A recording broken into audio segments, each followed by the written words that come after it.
Hey Slingers, welcome to another week of the Word Slinger podcast. Now, if you needed to know how to run a crime scene for a scene in your book, where would you turn? I got the answer for you. Stick around. We're going to be talking to Geoff Symon right after this. It's the Word Slinger podcast, where story matters. Build your brand, write your book, redefine who you are. It's all about the story here. What's yours? Now, here's the guy who invented pants optional, Kevin Tomlinson, the Word Slinger. Word Slinger. Well, I am Kevin Tomlinson, the Word Slinger. Thank you for tuning in for another week of the Word Slinger podcast. Now, if you've followed me for any length of time, you probably know I'm a big fan of certain types of resources. I am also a huge fan of today's guest, Geoff Symon. Now, he is a forensic expert and with a great background. You're going to love this guy's personal history and professional history. But he wrote a series of books that were titled Forensics for Writers. And these books are forensics for fiction, rather. I'm sorry, Geoff. Forensics for fiction. These books are geared around telling you how, certain forensic operations are handled in the field, how a crime scene is set up, how blood spatter is analyzed, things like that. So now some of this may seem kind of gory to some of you, and I apologize if that is the case. You might want to tune out now. Actually, we don't talk about anything disgusting or gross that I recall in this interview. But these are amazing resources. They're very well written. They're accessible.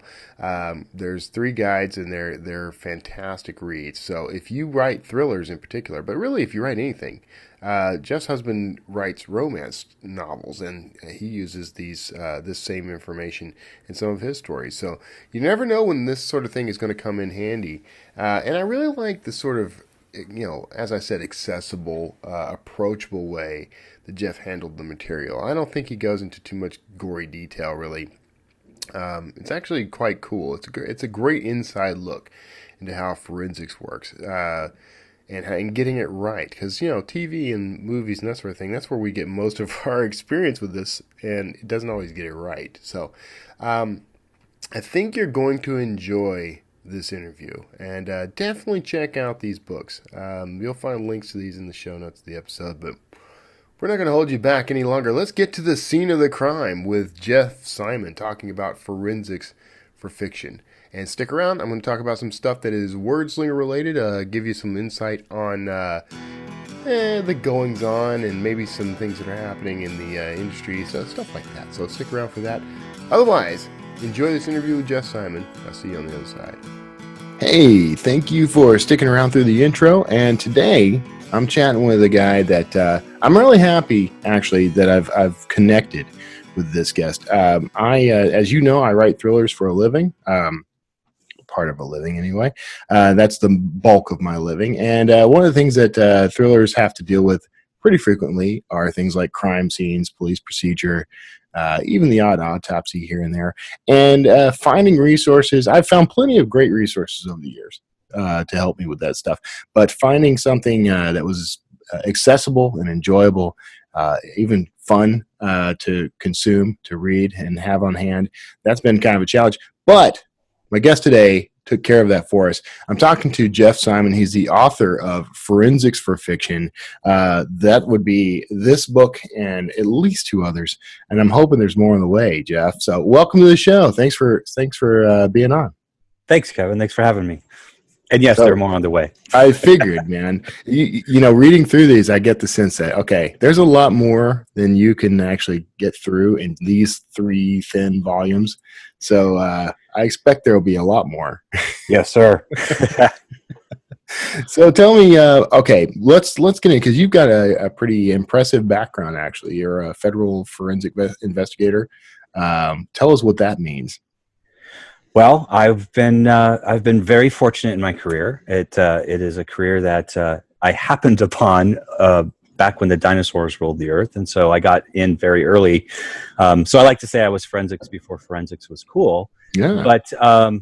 But yeah, I've been with the U.S. government as a federal agent for 20 some odd years now, and my primary focus is forensic investigations. And what does that break down to for those who may not know? Like me, maybe I don't know. Well, it's funny. It's evolving. Like, if I go back to the joke, I was forensic before forensics was cool. When I got in under the banner of forensics was much more of a general field. And what I mean by that is there were few of us to do a lot of things, and so we sort of became jack of all trades in the forensic arena. But now forensics has become very specified. And so it's a little bit different than when I got my training. So I have a little bit of experience and knowledge in quite a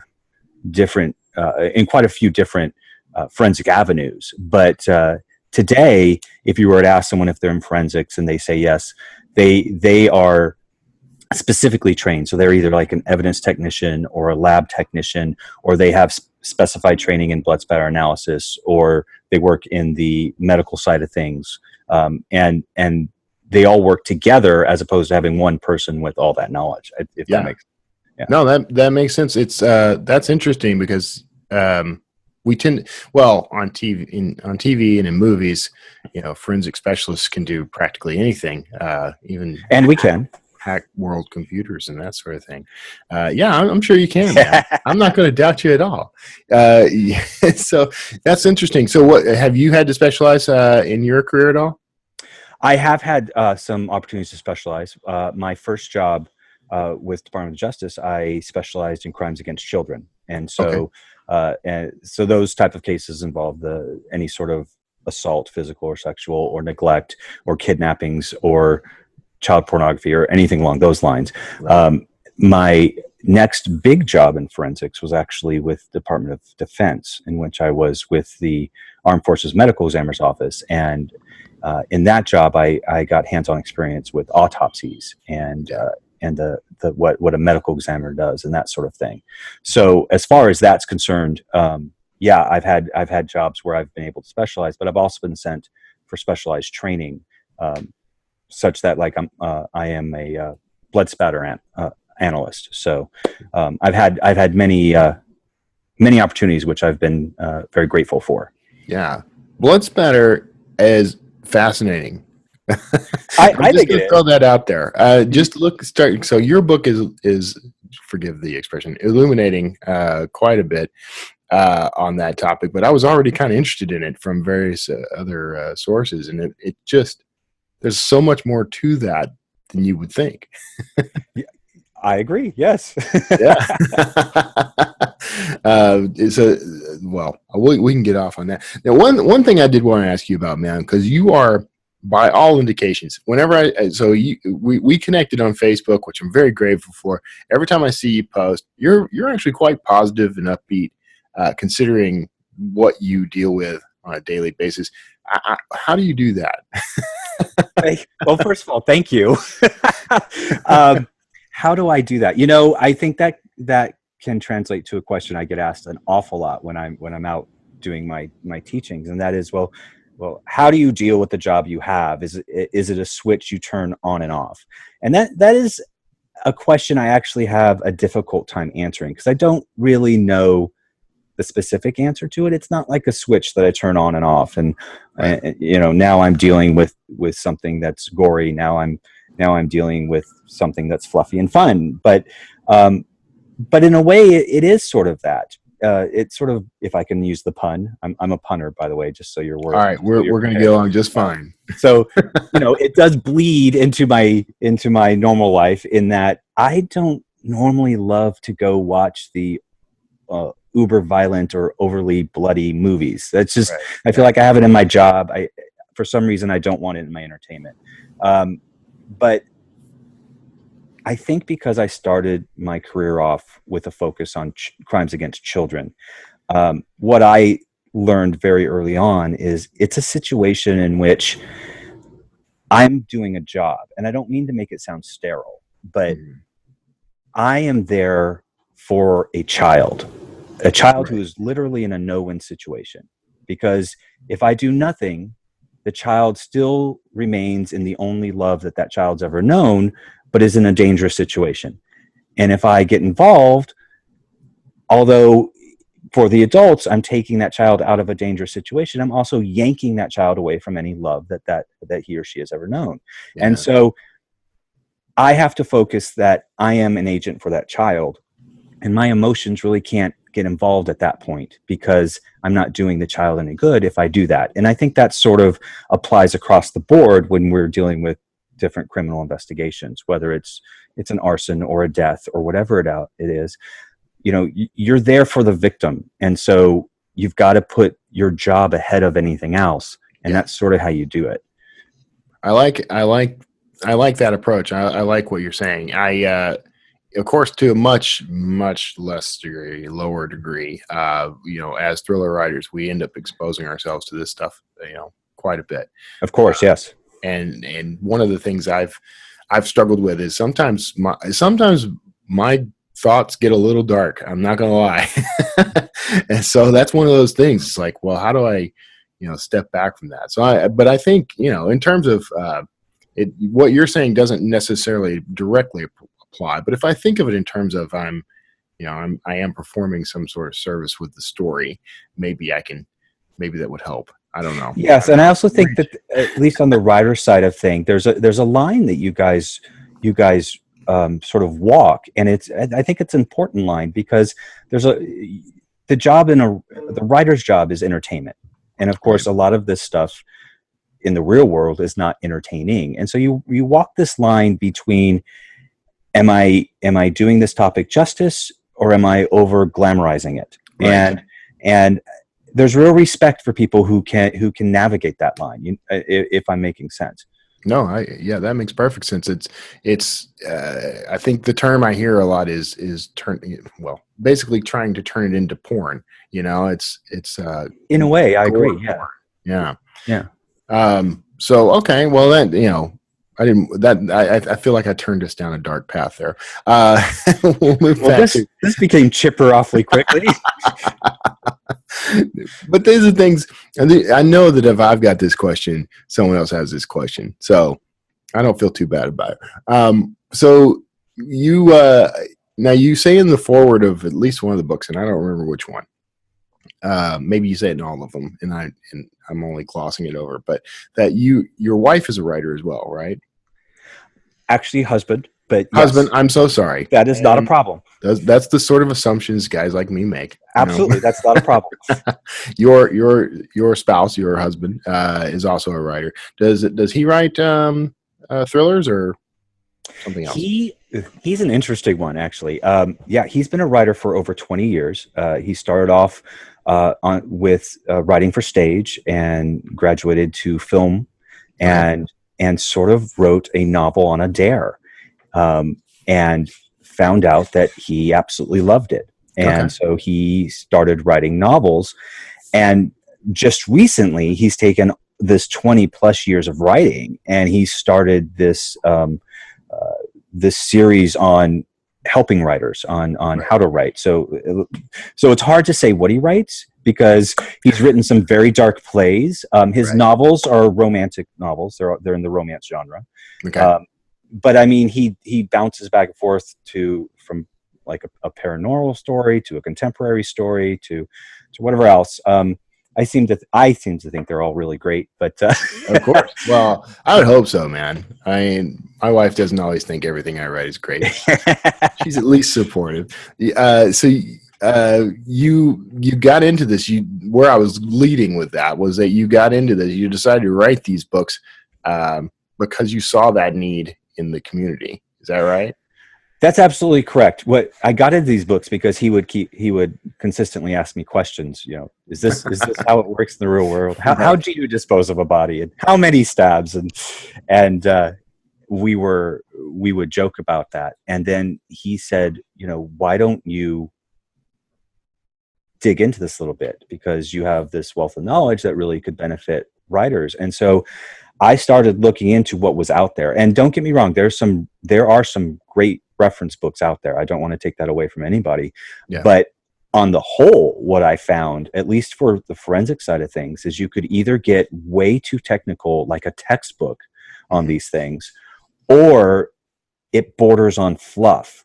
And I wanted there to be realism, but have access to terminology and how procedures are actually done, but not bury you in everything that's technical about the field. And so I think when you say there you can kind of sense that there's more to what I'm putting on the page. That's part of it, because I want it accessible for writers, but I also want it to be legit for writers. Yeah, so that's sort of how it happened, is because he sort of pushed me in that direction. You hit both those marks. Thank you. With these, I will tell you, they're enjoyable. And I'm fascinated by this stuff anyway, so maybe that's part of it. But I'm that guy who goes to used bookstores looking for, used forensics and criminology and, those textbooks. I'll buy those books and read those books. So, but this is much better. Oh, well, thank you. But I'm one of those people too, so I understand. Yeah.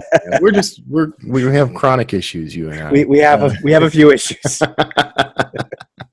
So, beyond your work, I mean, was there anything that informed you when it came to writing these? Did you have resources and everything beyond just your job? Yes, I would say yes. I put a lot of research into these. I don't write on anything that I don't already have a knowledge on, that I don't have experience with, or at least I haven't yet. But I still want to make sure that I'm current, and that my way is not necessarily the only way. So I do do a lot of research. I reach out to coworkers and compatriots in the different fields. I see what the textbooks are currently. I try to see if there are any references for writers currently, and I then bring it all together. And just, like I said, I try to present it in a way that's my biggest goal is, I have two goals, both accessibility and validity. Yeah. Just to make sure everything I tell you is accurate. Right. Yeah. Right. Yeah. Well, I'm checking you. I'm checking you against what I encounter. Please do. Because they're all wrong, by the way. But please do. No, I'm kidding. Here's the thing, that one of the things that I really enjoyed, and right now I'm reading your crime scenes book, and this is a topic. How's that? In Starbucks, I hear. In Starbucks, in places that I'm on a watch list. I'm convinced I'm on some kind of watch list. But this is the one I'm reading right now, and what's interesting to me is it's covering topics that I might not even have thought to ask about, because I get the sort of general forensics kind of thing enough that I kind of have a basic understanding, enough that I could write it on the page and make it seem believable. I will assume. No one has called me out on it yet. You're not allowed to read my books. And also, I write archaeological thrillers primarily, so this stuff factors in only at a very small level. So I'm safe. But there are things in this book, just little things like the how to mark a crime scene, for example, that I wouldn't have even thought to ask about. Marking evidence at a crime scene. And that right there is my purpose. I try to make a real point in my blood spatter book that blood spatter doesn't have to only apply to the horror stories. Right. I mean, it can apply to fairy tales, because Sleeping Beauty pricked her finger, right? And so how does a drop of blood work? And so sure, the way we search a scene could be very, very similar to an archaeological dig, and how you're looking for your evidence, that thing. And that's exactly what I was thinking. Yeah. All of this, man, I tell you, I'm not, like I say, I'm not really a crime writer, although I'm thinking about dabbling. But what I'm getting out of it, I think, is fairly universal for anyone who writes, well, anything, honestly. I mean, short of fluffy, maybe fluffy bodice ripper romance. Although, who knows? I mean, who knows? I'm not gonna limit anybody. Go do what you're gonna do. What's interesting is a good portion of my talks to writers are writers of the romance genre. Is that right? And why do you think that is? I think it started out because of my into that world, because of Damon.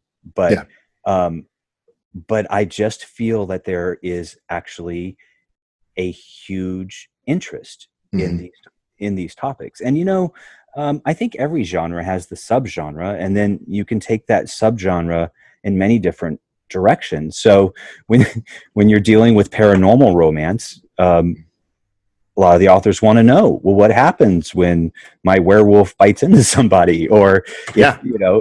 Right. if you have any sort of blood, or if you have a crime scene, if your romance deals with law enforcement at any sort of level, then maybe crime scenes applies. Yeah. And so I find that interesting. I have a lot of crime writing and thriller writing groups that request me as well, but a big portion of the authors who come to my talks are romance writers. That is really that's fascinating and also somehow frightening to me. And I don't know why. I know a lot of romance writers, a lot, because of the line of work I'm in. Writing, but also the stuff I do with Draft Digital and that sort of thing. And I end up talking to thousands of romance writers, more than I ever thought could possibly exist. And they can be intense people. So knowing that they know how to get away with murder is just a little frightening. Right, exactly. So now, have you considered writing fiction yourself? Have you thought about that? I have had many a publisher come up to me and say, listen, when you're ready to write your book, and I'm hesitant. I don't consider myself a writer, and I should be careful saying that, because if anyone is diligent enough and wants to learn I can't say we're all writers, but anyone should be able to have that opportunity. And it's just, I don't know that I'm ready yet, because I'm going to give away a trade secret, and I apologize, but writing is hard. Yeah. Right? We're trying to indoctrinate people into this thing. No, so right. I mean, even I do nonfiction, and in my mind, nonfiction should just be, I vomit out a bunch of facts, and then I make them look pretty so they fit on a page, and there's a nonfiction book. And I'm sorry, writing is hard. Mm-hmm. And so when I don't have the structure of having just facts to relate, but I have to deal with character development and actually character arcs and plots. Right. I mean, I don't hate myself that much. You could co-author. You and your husband could actually pull something together and work on it together. Well, and then if you're living with a successful author, there's no pressure there either. Mm-hmm. Yeah. I hear you, man. I mean, my wife is not a writer, although she kind of aspires to be, and I try to encourage her to do it. I think she gets intimidated. But I've worked with other writers that I knew for a fact were far better than me, and it kind of puts the pressure on. So, all right. So you, other than writing and you speak about this quite a bit. You teach courses about this. Do you do something official, like you a part of a university program or something, or do you just speak at conferences and that sort of thing? Before I taught at conferences, before I even got into the forensics for fiction world, I did teach at university for a while. I spoke at I taught at the forensics program at George Washington University in DC, and fell in love with teaching. I absolutely love it. And so when this whole concept of forensics for fiction came about, it was a very small step to take to start looking into these conferences to see if there was an interest in my teachings live. Right. And my teachings have sort of grown. So now I'm doing panels at conferences. I'll do lectures at conferences. I'll be brought into different writing groups specifically and give a talk. And I also am doing online courses. So it's interesting to see what needs are out there and what people are interested in. So yeah. Have you, I'm not trying to lure you away from it, but I mean, have you thought about transitioning? I mean, it sounds like you got plenty of work. Would you ever leave your job as a federal forensic investigator and do this? Well, eventually I will, but yeah. I have an agreement I have to abide by. And that agreement was, I'll go ahead and do the 9 to 5 or whatever and make the money up through my retirement. But after that, there better be some books sold for after retirement. So yeah, I will eventually leave, but that'll be for retirement. Yeah. Hey, that's all cool, man. I like I said, I wouldn't want to encourage you because I think there's something to be said for, and clearly you're passionate about the field itself. So why leave? You would probably feel like you had an arm amputated or something. So yeah, I do have to agree with that. I'm very fortunate, but I am a person who loves his job, and I found a job that I am passionate about, and so I feel very fortunate about that. I don't take that for granted. What drew you to the field in the first place? That is a hilarious story. If we've got a second, yeah, we've got time. Because when I at least 20 minutes, I got a cup of coffee. You go do what you got to do. I'll be right here. When I say that this job fell into my lap, that's exactly what I mean. Because my first government job was with the State Department, which is to say I was working at the U.S. Embassy in Korea, but it's not as glamorous as it sounds. I was an administrative person. I did filing. That is all I did. And as I would learn later when I had my job with the Armed Forces Medical Examiner's Office, if you are a U.S. citizen and you are stationed, for lack of a better word, overseas, and you die, and you're working for Uncle Sam and you die, your remains belong to the U.S. government. And so the next of kin doesn't have any say. Uncle Sam will require an autopsy. And that's just a logistical reason to protect the U.S. government, so that 5 years down the road, Aunt Sally can't claim there was some sort of cover-up and everything like that. We're going to go ahead and have the autopsy, document everything. And so there was a U.S. airman who died on a U.S. air base over there in Korea. And the only place in the Asian theater that that the U.S. does autopsies is Okinawa. Okay. And so those remains needed to be transported from Korea to Okinawa. And I was the newest one in country, and I was the one who was volunteered to transport those remains. And so I didn't want to do it. I laugh when I tell this story because my college roommate still makes fun of me about this time, because I was the kid who wouldn't watch Terminator because, oh my goodness, a robot takes his eye out. That's just disgusting. And so here I am now with human remains, and I had to sign for the remains and physically be with the remains all the way through autopsy until I signed them off. And so I went to this autopsy, and the pathologist there, I think, saw that I was apprehensive and did the best thing for me he could do. And that is he got me busy. He said, go write this down, go weigh this, go do that. Gave me little tasks that I could do.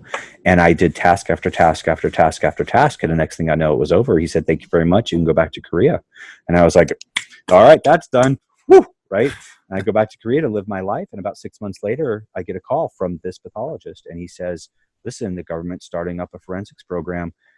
They're looking for people who may be interested to join. If you're selected, you'll be sent to school. And he said, so if you want to put a package together, I will back it. And I was like, okay, free school. Yeah, no joke. So I put the package together. He backed it, and I didn't realize quite the status this doctor had at the time, because I didn't know anything about forensics. And his backing got me through, and next thing I know, I'm in school for forensics. So that's how it fell in my lap. When I taught at George Washington University, the number one question I got was, how do I get to do what you do? And I feel terrible because I can't tell you. I mean, go wait for a dead body? I don't know. So it literally, it was because I was in the right place at the right time, because I did not go to school for forensics before the government sent me. I was not pursuing any sort of medical or law enforcement. I was just, doing my files. Yeah. You realize that your life is a thriller novel, right? I mean, I don't know about that. You don't have to write any fiction, just write a journal. Yeah, I'm starting to feel a whole new meaning for the word sleeper agent. So all right, I hear you. Yeah, that's awesome though. I mean, it's incredible when an opportunity like that falls in your lap. I think it's one thing for the opportunity to come along, another thing for someone to recognize it as that opportunity, because it sounds like you weren't necessarily thinking of that as a career path at the time, but that one experience sparked the interest, or was it just the offer sounded too good to pass up? A little of both. I'm not sure I really knew what I was doing back then, and so I sort of jumped at the opportunity, and it just married up very well. It was something that I found a passion for. So, yeah. That's fantastic, man. I mean, it's one of those careers that you think. I think most of us think they may not actually exist. Like they only exist in TV. So that's cool. So what kind of training do you go through, though? What is it? I mean, I assume you would have to learn to perform an autopsy, and so there's some medical training in that. I'm guessing. So there is some medical training. Actually, the best way to describe forensics, it is the middle section where the medical field, the law enforcement field, and the legal field all it's where the three of them overlap. Mm-hmm. And so when you go through training, you get a lot of law. And when you go through training, you get a lot of law enforcement training. And when you go through training, you get some medical training. Now, I don't want to mislead anybody. I'm not a doctor. Mm-hmm. But I have had anatomy 3 times now. And so you do go through some medical courses, but that may be different now that forensics is so specialized. Right. Because if you're going to be an evidence technician, there may not be any need for you to, go through an anatomy course. So I don't know. But yes, when I went through, I had some medical. That's interesting. Yeah. Well, that's just fascinating, man. I feel like I could get off on a few tangents. I want to start drilling down. Like what specifically did you take? But I'm not going to ask you any of that stuff because some of that may be trade secret for all I know. And you keep saying that you back in that time that it was all different. That wasn't necessarily that long. You make it sound like it was 50 years ago, but how long ago was this? Yeah, well, I was pre-Law and Order, so yeah. So I went through school in 1995. So okay, however long ago that was. That doesn't seem long to me. Like I'm out of high school at that point. Yeah, exactly. Of course, I have people in the office that are, have legit jobs, and I'm like, you look 12. So exactly. So if you weren't doing the forensic stuff, what do you think you'd be doing right now? Well, before forensics, which was a million years ago, I had an economics degree, and I was doing filing in Korea. So I have no idea how to answer that question. Yeah, I think if that description were placed upon me right now, I'd be moldering in a grave somewhere because I think I would have blown my head off. And stop saying 95 was a million years ago, man. That's not. Listen, I've got the gray to prove it. So. I've started. I blame my wife for it. I've got gray going in my. I'm actually going to blame your wife for mine too. So do it. She can take it. She's tough. She has to deal with me all day long. She's tough. She can take it. So, okay. Well, I don't, so I'm kind of we're getting towards where I told you we would cut off. So I don't want to take up too much more of your time. And we still got the after show. I want to do the after show with you. I've already got for the first time ever, I've got a question in mind. But what, I did want to ask before we wrap up here, like, what is it, what are some of the go-to tools that you use? Like, when you see this on TV, there's like people carrying around like a computer lab with them or something. Like what are the basic tools, or what's the go-to primary tools that you would use at a crime scene, for example? Okay. So I'm gonna get to I'm gonna get to the actual answer to your question. Take the route you want, man. But I'm about to take a route, so you may need to buckle up. So when you're talking about TV, or you're talking about novels or movies or any sort of fiction, I have to be very clear with the people that I sit down and give my lessons to. And that is, when you write your book, you are the god of that universe. I mean, if you deem that there's going to be a tree there, boom, there's a tree there, right? You literally are the power of that universe, and you make the rules. And so as long as you are consistent with the rules you make for your universe, pretty much anything can work. Now, if you are going to say that your book is realistic, that what does realistic mean? Because if you were to write about what I do on a daily basis, although I have some very cool stories, I have some interesting cases, I like to impart some fun knowledge. If you were to write about my day-to-day and how I investigate a case, you're really going to put your audience to sleep. Okay? So you've got to find that balance. And so when you say what do people bring with them, they do have stuff they bring to, say, a crime scene kit, or if they're responding to a crime, and that's literally what it's called, a crime scene kit. Okay, and depending on what their job is and depending what their responsibilities are, that determines what's in that kit.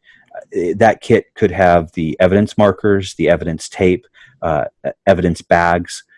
It could have fingerprint powders. It could have a disposable camera, but that's really going away now that everybody has phones that has cameras on them. But it could be a plethora of things. Or if your job is blood spatter analysis, you may not have any of those, and you just may have the rulers that you need and the string equipment that you need and that sort of thing. So it depends. But in the different worlds of fiction, one of the balances you as authors have to make is you've got to limit the number of characters you put on a page.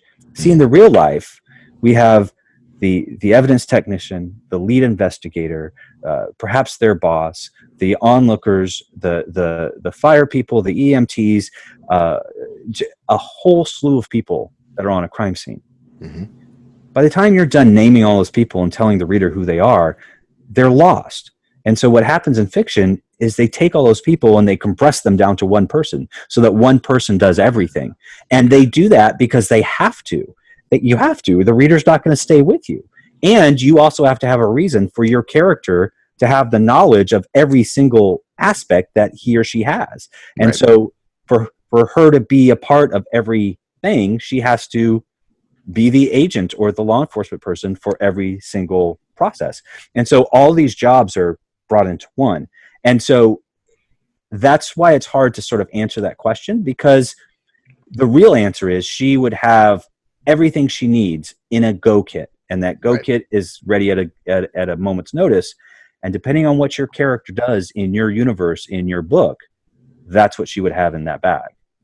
So that's my non-answer. No, man, that's a thorough answer. There's nothing non about that. Okay, yeah, no, that makes perfect sense, and you're right, and I'm glad you put it that way, because what that does is open up. It sort of explains, or I guess apologizes for, in a way, a concession that we do have to make as writers, which is, we've got to keep the reader in the middle of the action. And we generally have a single point of view that reader's following. So we always have to have a way to naturally get that point of view into those various scenarios. So that makes perfect sense to me, man. Perfect. Maybe I lost everybody else I was talking to. Hey, as long as you and I are connecting, Kevin, we're all right. Man. That's it.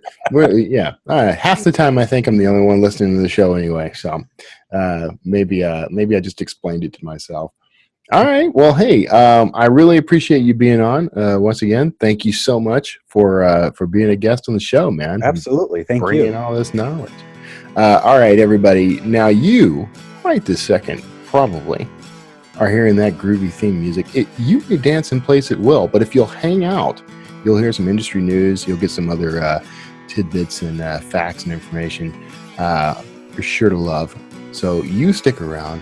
And I'm going to stick around with my new friend Geoff Symon here, and we're going to have a little word slinger after show. So see you all on the other side of this break. Hear your book the way it was meant to be heard, with a fully custom soundtrack based on your material, an album of music that perfectly fits your characters, your settings. Hear your book today. SonataInscribe.com. Well, I hope you enjoyed that interview with Geoff Symon. He's one of my favorite people. I have to be honest with you. And I was able to run into him at Nink and his husband as well, and that was a great time. And I really enjoy the books. The books are a great resource. They're something that I keep on my shelf. You can't see it behind me right now, but there's a shorter shelf back there next to my chair, my what I consider my reading / napping chair, and there's a collection of those books plus a few other resources that I turn to occasionally to kind of give me a little bit of insight as I write my thrillers. I think every author should have a collection like this. You should start kind of branching out, looking around, and seeing what resources are out there. Build your library. Now, this can be a physical library, a digital library, or both. Mine is both. I have resources that are that I actually have in both digital and print form. For example, these books, Geoff Symon's books. I have both the Kindle versions and the print versions because I can read them on the go and thumb through them quickly when I need to here at home. Plus, I keep some notes in the Kindle version that I can quickly reference. So just handy to have that sort of thing. You should consider what you have for resources. Other ways that I kind of organize resources like this, I keep some files in Trello, which I've talked about before. This is where I do like article clipping. I remember way back when I first started writing fiction, I started studying like Writer's Digest and things like that.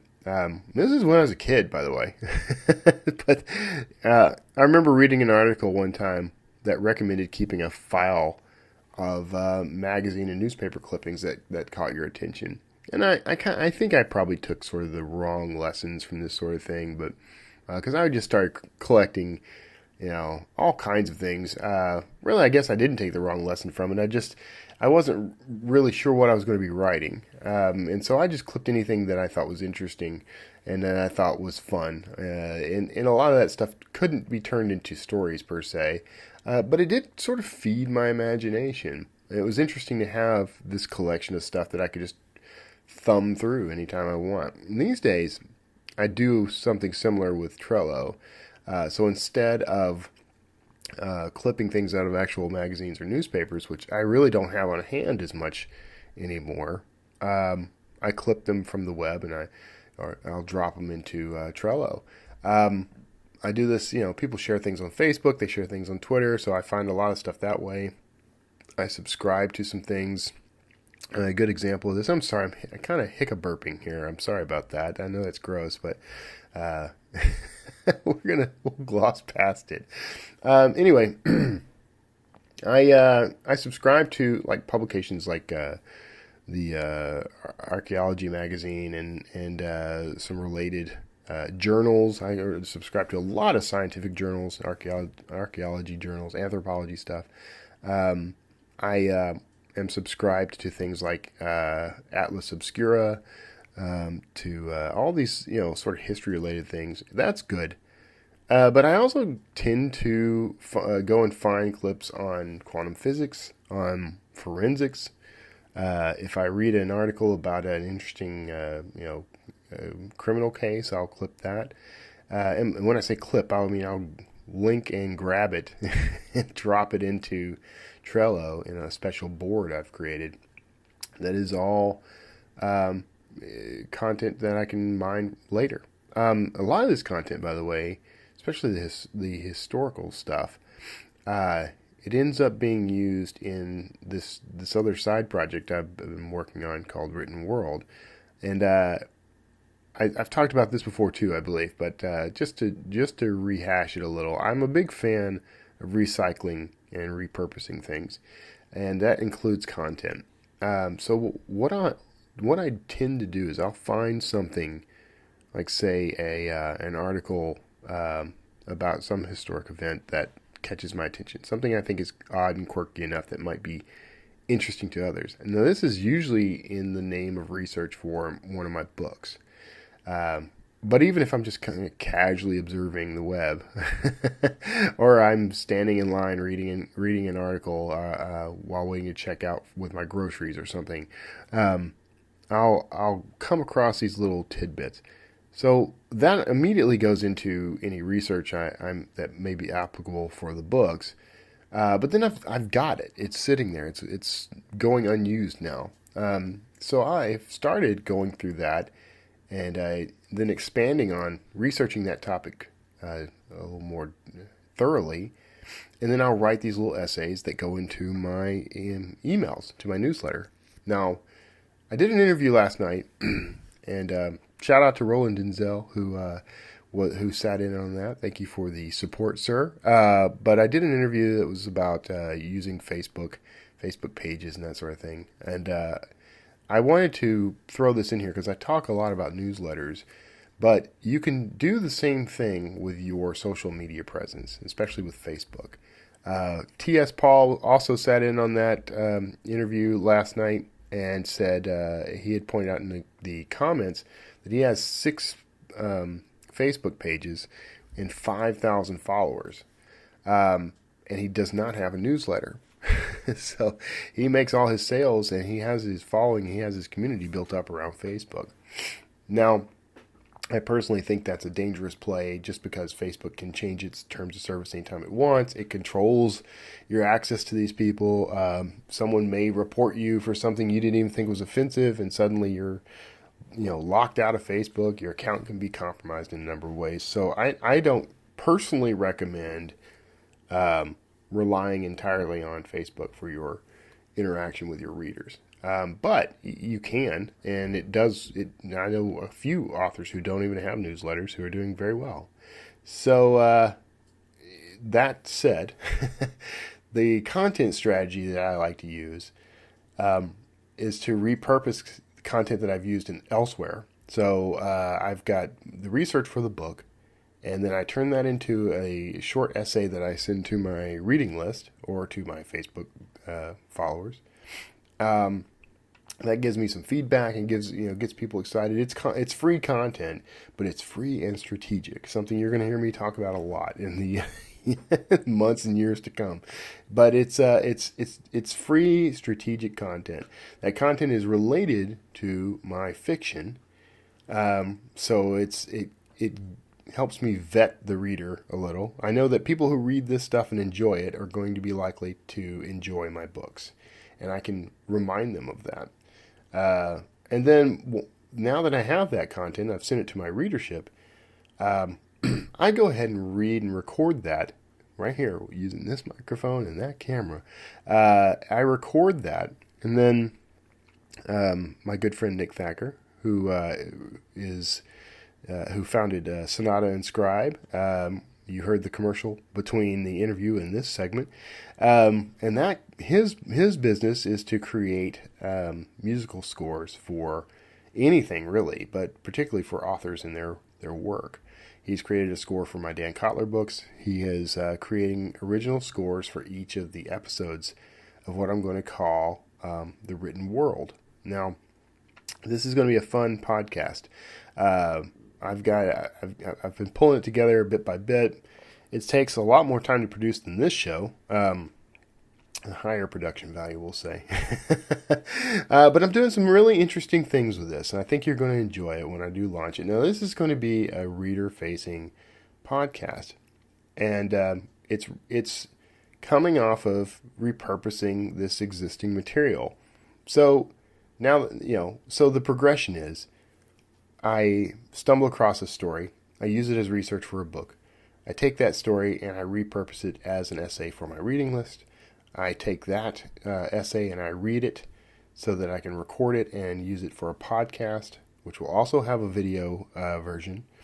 And then I release that. Now, at the end of a season, I'm going to compile all the podcasts into an audiobook, and all the blog posts, because there will be an accompanying blog to this podcast. The show notes of that podcast will be a transcript of the podcast, which conveniently I wrote before the podcast was recorded. How about that?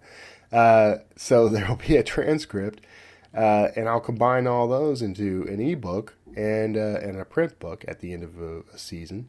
And there are 2 more products I can put out, and they are reader facing.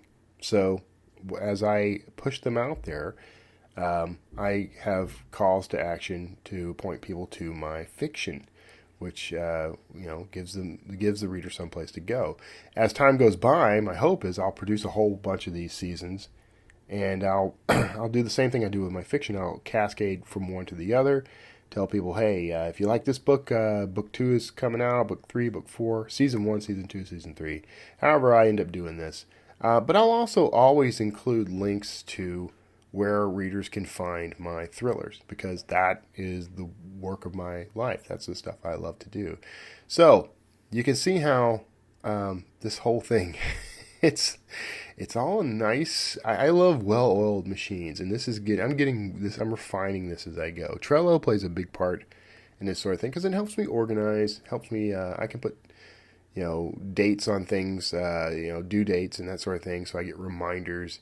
I can attach my research to a story so that I've got my links, and I can, that way when I do the blog post, if I want, I can include a series of links for more information about that topic, which I do plan to do. So this is a great way to keep all that organized, and it allows me to reuse and repurpose this existing content that will hopefully help me grow my publishing business. So I have great confidence in this idea, but I'm also prepared to just do it for the fun of it, if need be. One moment, I'm going to take a sip of this water. Ooh. I get a very dry mouth when I'm talking to you guys. So that's how that's going. And I think you should look around, find ways to use your content as much as possible and as often as possible. Whether you use Facebook or an email list or both, you should aim to be personable and accessible to that audience. And you should aim to provide them with as much value as you can in a strategic way. So that idea, and I have a guest coming up that I spoke with, and she introduced me to this idea of being generous but strategic. And I think this is a brilliant idea. Being generous meaning you create content that doesn't necessarily get you a paycheck, right? We hear a lot, about people who are sort of protesting the idea of writing for free, producing content for free. Exposure doesn't pay your bills. This is absolutely true. And if someone has approached you and said, "I'd really like you to create content on our behalf," there really should be a discussion about how you're going to be compensated for that. And if the only compensation they're willing to offer is exposure, then it's going to be up to you to weigh that exposure against your other needs, because it is potentially very useful to you to gain access to some entity's audience. There can be some value there, but you need to define the terms. So this is where I think the real negotiation comes in, because I know like guys like Will Wheaton and a whole lot of others just tore into like Huffington Post over basically sticking to their policy of they don't pay for content. I've kind of fallen on that bandwagon a few times, but I've been rethinking some things, and I think HuffPost, I do think that they should offer something more in return. They can be a little demanding of their content creators, but then they also give you almost free access once you're in. Once you've actually produced content for them, then you can pretty much produce content for them with complete autonomy. So there is an advantage there. They're going to have some restrictions. They may take down some of your content. There may be problems, but for the most part, the way I've experienced this in the past and with people I've talked to in the past, once you're in, they give you access and you just have access. You just go publish. So if you think about it, they're kind of giving you the keys to the car. And sure, you got to chauffeur some folks every now and then, but you still got the car. Medium, by the way, it has no gatekeepers, and you get essentially the same access and pretty close to the same reach. So I always recommend people use Medium as much as possible. I haven't been using it as much as I should lately, but I need to rethink that. I need to get back to that. So, you might consider, even though sometimes it is annoying when no one ever wants to pay writers for their work, but you might consider how you can leverage the opportunity before you just flat out say no.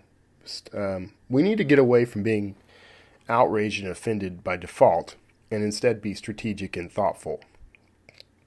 And so there are times when it behooves you to go ahead and produce free content. But in exchange for that, you should have a lot more control over that content.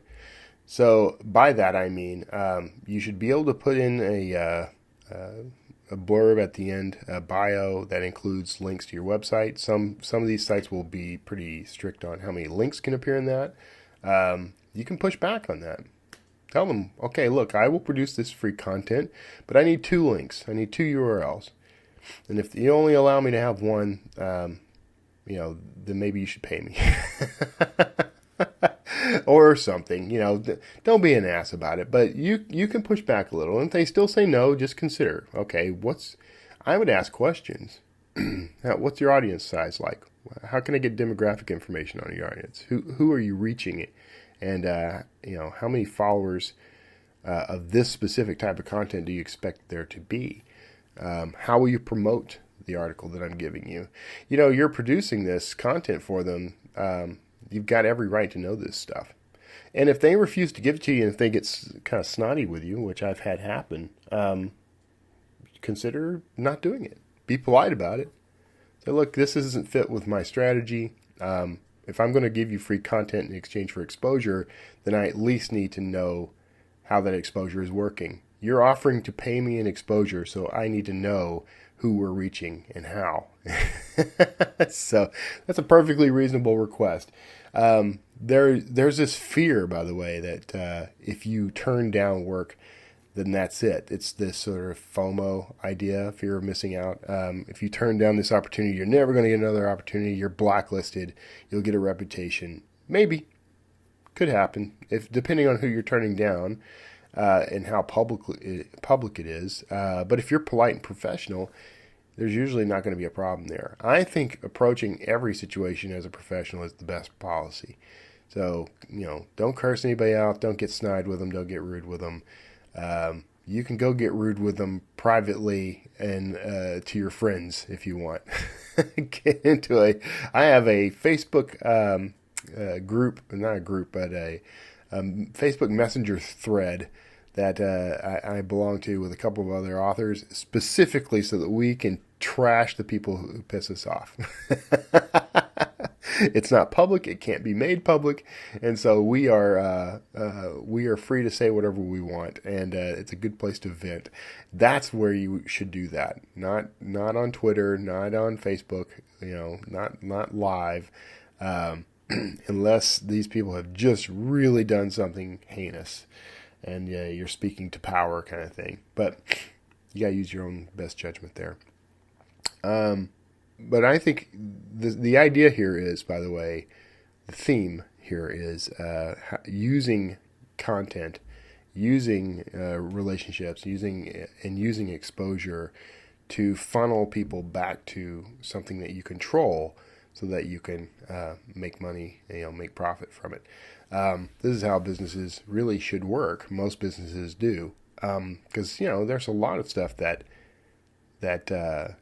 corporations do that doesn't bring them any direct income, but it does bring some brand awareness, or it brings goodwill from the community, that sort of thing.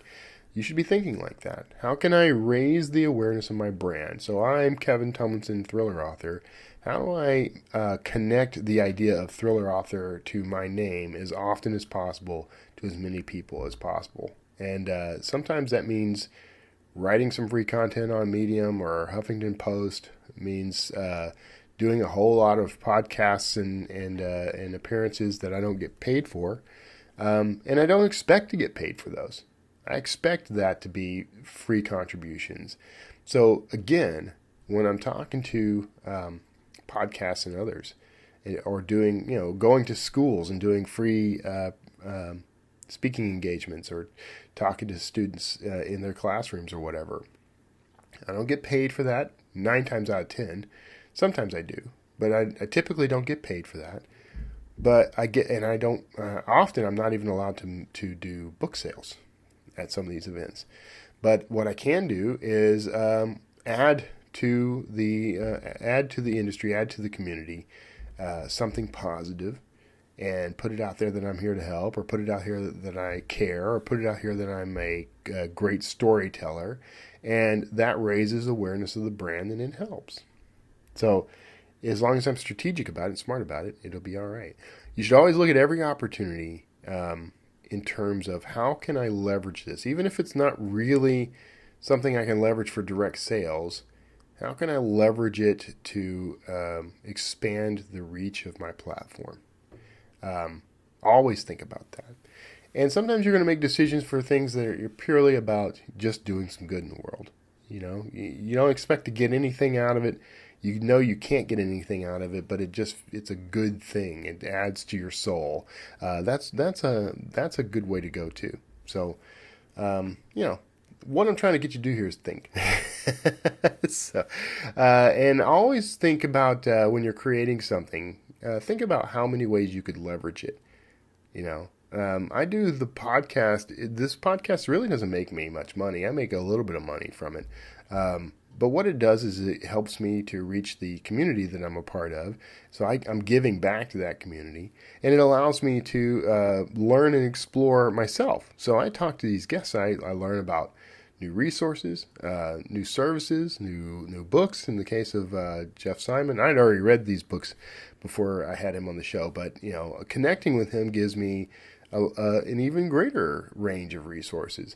So there's a strong reason for me to continue doing the show, and that is not just because it enriches me, but also it's something I can do to give back to the community I'm a part of, and then that tends to bring me more opportunities. So there's a value right there. And it also, you know, there's some experience involved in producing this show that has allowed me to take on other projects successfully. So there's that. But I also have like 5 years of content on this show that if I choose, which I may, I could actually repurpose into something else. And I'm considering doing exactly that. So I probably should have considered that from the beginning, but this is why I'm telling you now. Like, if you go off and you produce something else, keep in mind, hey, I may want to use this elsewhere. So what's the best way to do that? In my case, I wish I had been getting, well, it was a little difficult. When I first started, it was very expensive to get transcripts, very expensive and or time consuming. But I wish I had gotten transcripts all along. Now I have a way to do that. That is not as expensive and not as time consuming. So I'm thinking of running that through. Well, once I have that, boom, instant additional content that I can leverage any way I need to. So there's all that. So anyway, that's the theme of today's show. I hope you found something useful in that. This is one of my favorite things, man. I really truly enjoy doing this kind of, this whole repurposing idea, this whole, how many ways can I squeeze this lemon? And think of all the products that are out there that are just based on intellectual property. I mean, I'll run you through this. And I had this idea years ago, but it's like now the technology makes this so much easier. But let's just look at it. Let's say that I had a plan years ago, and I may do this again. I've essentially done this. I have this technology, video and audio. I can do these interviews. I use Zoom.us now. I used to use Skype with call recorder. But there's Google Hangouts. There's 100 different ways to record a video and audio with an interview subject. So let's just say I line up 10 people, experts in a particular field, and I write out some questions and I interview them on these like silos of questions. So let's say I write 20 questions. And I've got 4 silos of questions, 4 different topics that I'm covering that are within their realm of expertise. Okay, now I've got these interviews. I take those interviews and their video, right? And then I transcribe those. So now I have video, audio, and text of that interview. So from those three deliverables, those three resources, I can create a wealth of products. So I can do a YouTube series. I can do a private subscription-only series, right? I can.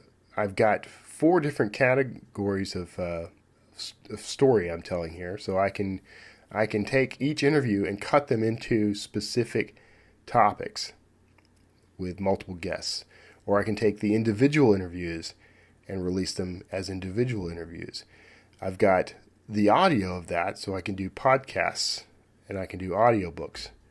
I have the text, so I can do blog posts and I can do ebooks and print books. I've got because I did 4 different topics, exponentially, I have a whole range of things I can cover, and probably more than just the 4 topics. There may be other things I could pull out of this.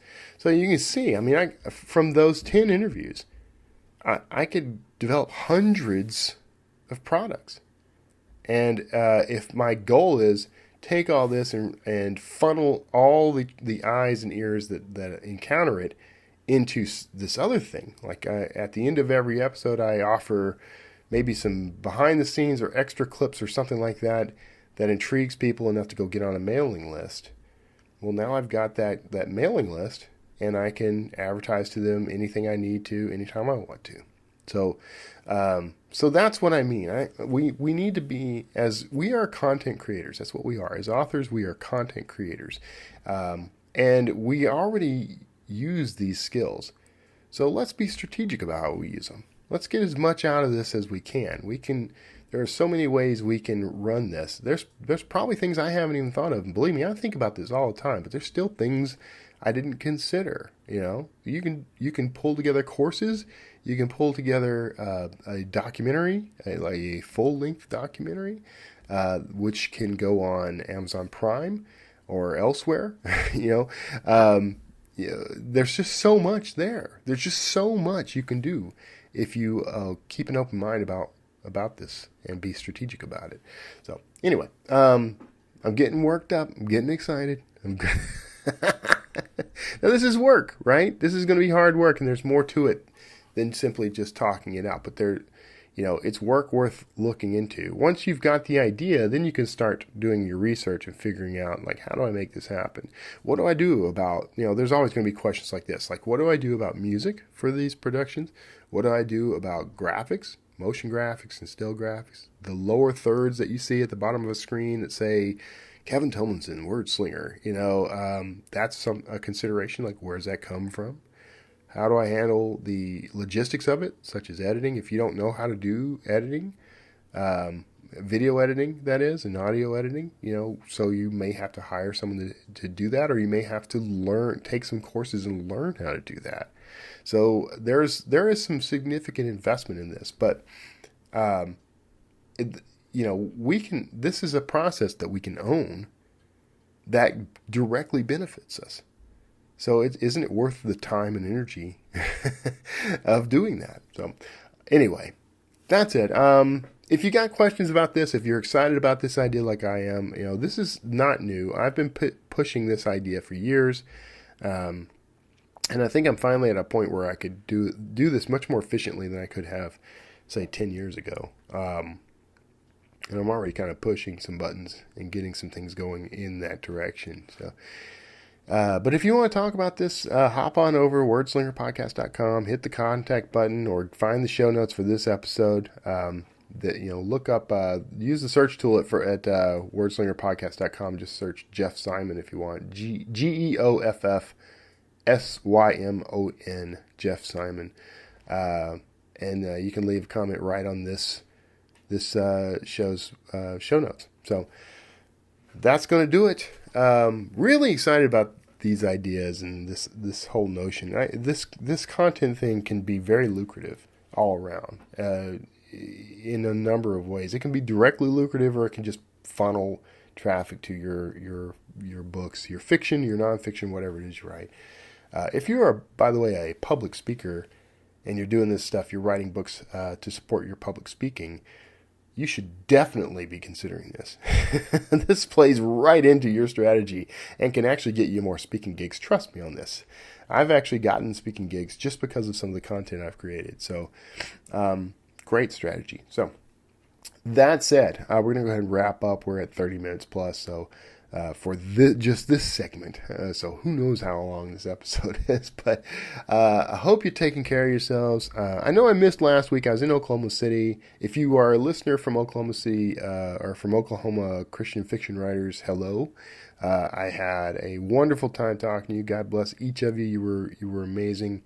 But I had neglected to take the hard drive with my interview footage on it, so I wasn't able to, even though I had my gear with me, I wasn't able to produce an episode last week, so I apologize for missing that. I didn't really realize it until I sat down to do it. And I could have probably made it work with some of the remote stuff I have, but it would have been very challenging. So, at any rate, thank you so much for tuning in. I hope you have a wonderful weekend, another week ahead. I know we're coming into tax season, so God bless you on that. So take care of yourselves out there, and I will see you all next time. Hey, thanks for tuning in to the Wordslinger Podcast. Now, you can support this show by visiting wordslingerpodcast.com. That's where you're going to find back episodes, books by me, and links to anything and everything Wordslinger. And be sure to subscribe to this show on iTunes, Stitcher, YouTube, and anywhere else fine podcasts are sold. I'm Kevin Tomlinson. Thanks for tuning in. We'll check you next time.